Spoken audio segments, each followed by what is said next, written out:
My name is Alex Sanchez, Executive Director of Homies Unidos. The organization started in 1996 in El Salvador after many deported guys from prison here in California got together and tried to do something for themselves, in the midst of all the violence in El Salvador.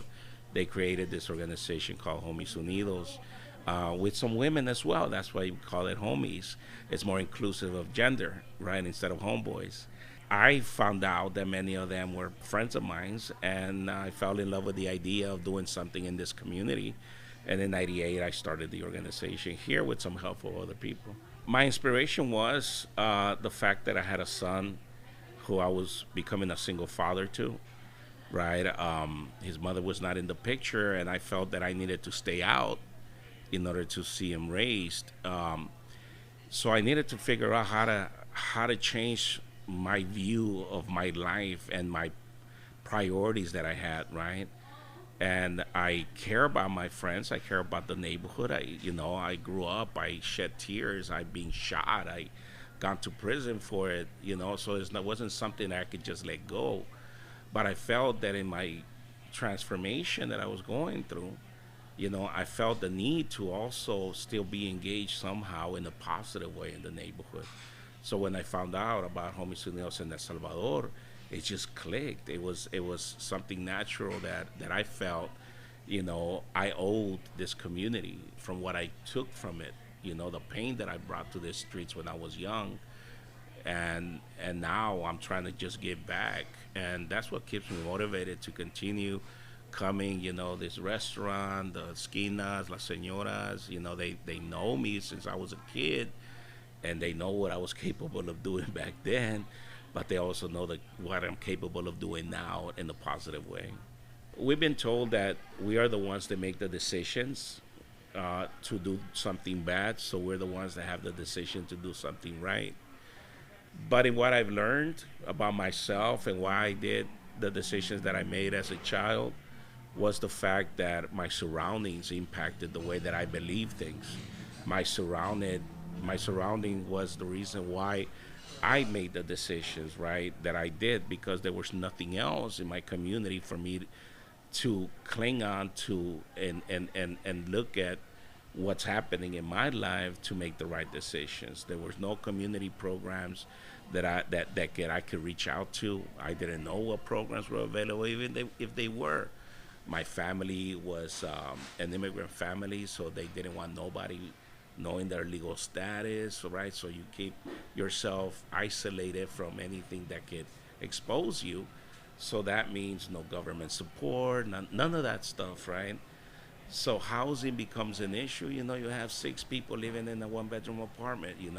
After living in El Salvador in open field. All those things are causes that lead a young man to seek solutions in the most vulnerable areas, right? So I see gangs as just another decision or action that they can make in their community besides, being an alcoholic, going into prostitution, being a drug addict, or selling drugs. Or the worst thing of all is the decisions that many youth take to take in their own lives by suicide. Gangs is just one of the other things that is there in those communities, that it's another choice that you make to let go and stop fighting to live, and you give in into a life that you are no longer in control of, right? And it's like dying. You commit suicide by joining a gang. When we start realizing that we want to live and do not want to die anymore, sometimes when you pass the age of 25, right, which most friends die before then, in the cycle of violence, that's the moments that you start thinking about what you've done in your life and those wrongs that you've done. So the wrongs, for the most part, is how you brought a lot of pain to your family, to those that you most care about, let alone the pain that you brought in your community to those victims of your wrath, right? Victims of your outlet that you found to get your anger out, which was through violence, right?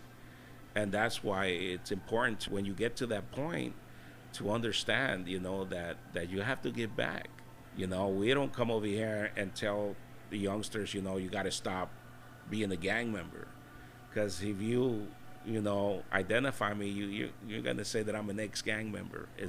The title will always be there, right? So it's about who you are, right? And accept who you are, but also understand that who you are is not who you were, right? And the real you needs to come out. The one that cares, the one that can love, right? The one that can heal, the one that can provide, right? That's always in us, but society has got us in the cycle of violence in which we don't see those things, and we see nothing but destruction, and those are the things that we realize that are the wrong things that we've done in life, is that this self-destructive environment that we were in, needs to change. And little by little, the thing starts changing. Little by little, you start changing your belief system. Little by little, you start making affirmations that you envision being a different person. And you have to keep telling yourself that you're a good person in order for you to believe it. I tell everybody, we don't give homework out, and the first day that we meet, I give them a homework. And I tell them, it's going to be probably the hardest homework you ever had done in your life. And I said, tonight, before you go to bed, you're going to go brush your teeth, right? And you're going to be looking at yourself in the mirror, and you look into your eyes and tell yourself, I love you. Tell yourself, I love you. And you know if you're bullshitting yourself. You know if you're lying to yourself. Because you know what you're doing around, day in, day out. If it's hurting people, if it's hurting you, if it's hurting the ones that you love, you're not loving yourself. But you've been telling yourself, I hate you, I hate you.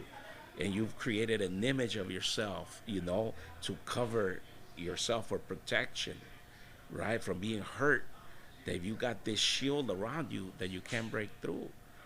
But keep practicing every day, and it'll become easier, and you'll end up believing that you do love yourself, and your actions are going to prove. I think that's the hardest part, is how you can get a young man that's been in a suicide mode in the barrio to all of a sudden say, I want to live. It's not impossible, but it's difficult, to do it on your own without the support of people around you that can help you in this transition that you want to do. There comes a point that we don't want to go back to prison, that we're tired of going back to prison, but we don't even understand why we're in prison again, right? I mean, I remember one time coming out of prison doing 14 months, and I was arrested 7 hours later, right? And I was going back to jail and then prison, and I was like, ¿Qué pasó? Did I dream that I got free, verdad? Because I ended up going to the same spot I was in, right? And I just couldn't understand how to keep free. But when you have organizations like ours in the neighborhood that not just exist in a silo, right, waiting for people to show up, but like us, that we're coming to the neighborhood, then they know you're there. I felt that we needed to be a voice to some of our folks that couldn't speak up, and now I'm not alone anymore. I have a whole team of people that organize and do real good work. The advice that I would give somebody, that been in gangs or being caught up in the cycle of violence, is that there will be a moment when you're going to stop and think. When you look in your mirror and you see yourself, and you're going to see what you become. And don't lose hope, but continue having that feeling and flip it.